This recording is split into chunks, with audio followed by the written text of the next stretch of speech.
Makada wa chama cha wananchi CUF wamefanya maandamano hadi ofisi ya msajili wa vyama vya siasa wakitaka kupatiwa mrejesho wa barua ya malalamiko waliowasilisha, kudai kubatilishwa kwa uchaguzi mkuu uliowekwa madarakani uongozi mpya wa chama hicho.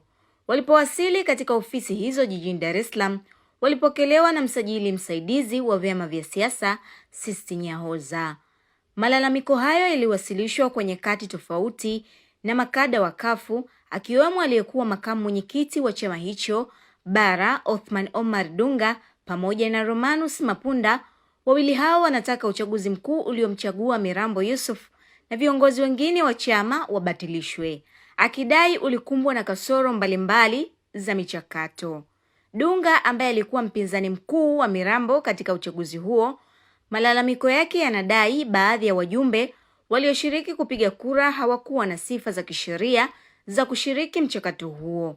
Naye Mapunda anadai alinyimwa fursa ya kurejesha fomu kuwania nafasi ya uwenyekiti, hali aliyodai ilimzuia kushiriki kikamilifu katika mchakato wa uchaguzi uliofanyika ndani ya kipindi cha wiki mbili.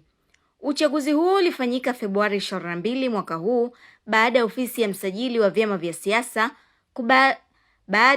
ya msajili wa vyama vya siasa kubatilisha uchaguzi wa mwaka 2024 uliokuwa umewekwa madarakani na Profesa Ibrahimu Lipumba na viongozi wengine wa chama hicho.